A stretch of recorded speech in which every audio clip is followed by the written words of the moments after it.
All right, let's move on to the pancreas. So the pancreas has two functions.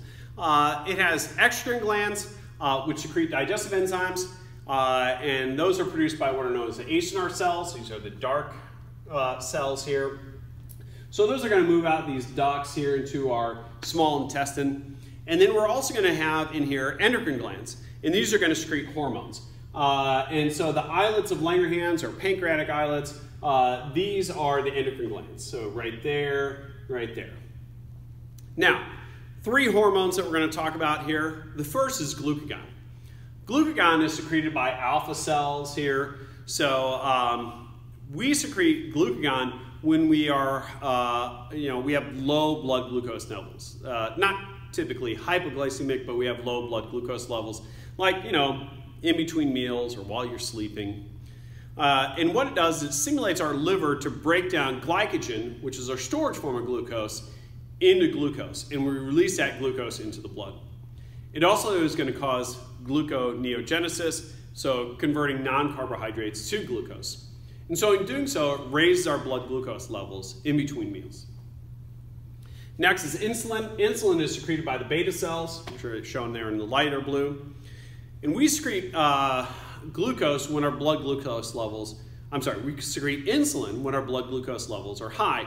Not typically hyperglycemic, but when those blood glucose levels are high, like right after we've just eaten. So what it's going to do, the main function here, is it's going to promote facilitated diffusion of glucose into those body cells. All right? And it's also going to cause that glucose to be broken down to make ATP.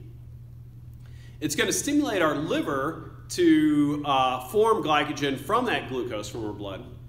And it's going to inhibit the conversion of non-carbohydrates to glucose in the liver.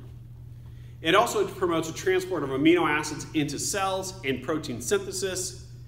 And it causes our adipose tissue, or adipose cells, to synthesize and store fat. So its overall effect here is to decrease our blood glucose levels. Next is somatostatin. Somatostatin is secreted by the delta cells, which are not shown here.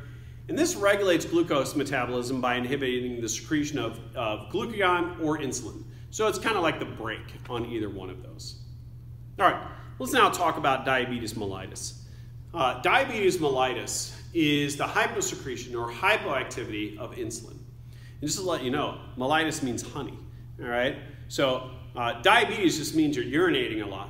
So diabetes insipidus, which I mentioned before, insipidus means tasteless. Diabetes mellitus, mellitus means honey, because you gotta have a lot of sugar in your urine, so it's gonna have a sweet taste to it.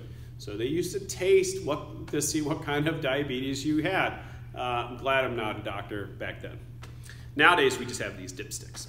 Anyway, so diabetes mellitus is the leading cause of adult blindness, renal failure, and gangrene leading to limb amputation. Here, you have very high blood glucose levels, you're hyperglycemic, and in a lot of cases, the glucose cannot enter your cells. Two types. Type 1, used to be called juvenile onset, is 10% of the cases. Here, this is an autoimmune disease. Your beta cells are destroyed by your white blood cells. So these people don't make insulin. And before we could make insulin synthetically, this was a death sentence for those people. Type 2 is also known as adult onset. Most of the cases of this, 90% of the cases. And this is due to a few factors. One is heredity. So if your parents have it, you're more likely to have it. Another is age. The older you get, the more likely you're to get it. And next is obesity. So if you gain weight, you're more likely to be it. And this is where you become insulin resistant. So you produce insulin, it's just your cells aren't reacting to that insulin as they normally should. Symptoms of this, all right, regardless of either case, because your blood glucose levels are going to be high, one is diuresis. This is excessive urine production. And this is due to excessive glucose in the blood, which leads to more glucose in the urine, and water follows by osmosis. So what happens in the kidneys is we filter our plasma, and then we reabsorb a lot of the stuff back into our blood before we make urine from it. And so because we have so much glucose in our blood, we get a lot of glucose in the filtrate. We can't get all that glucose back into the blood from the filtrate. That eventually becomes urine. Water follows that glucose by osmosis. So our urine volume is higher. So this leads to polyuria, which is excessive urination. That can lead to dehydration, which leads to polydipsia, which is excessive thirst. Another thing you can have is polyphagia, and that's excessive hunger and food consumption. And this is due to glucose not getting into cells. So when glucose gets into cells, some of those cells are going to release hormones saying, hey, we got enough food, we don't need to eat anymore. But since those cells are secreting that signal, you still feel hungry afterwards, all right? And because you're not using glucose for your primary energy source, you start using other molecules for energy. And this leads to ketonuria, and that's ketones in your urine. So here you're going to use fats and proteins for energy, and this increases the fat metabolites known as ketones in the blood. Now, because of polyuria, you're urinating more often than you normally would. You're going to lose more electrolytes, so sodium ions and potassium ions, and this leads to an electrolyte imbalance in your body. And this can lead to neurological dysfunctions, so nerve damage.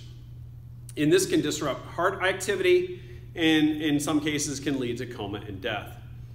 Due to that nerve activity, due to that nerve damage, some people can become unaware of injuries because pain is an indicator that something is wrong. If you don't get that pain, you don't think something is wrong, so you become unaware of those injuries.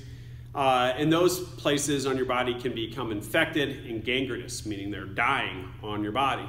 And this can result in limb amputation.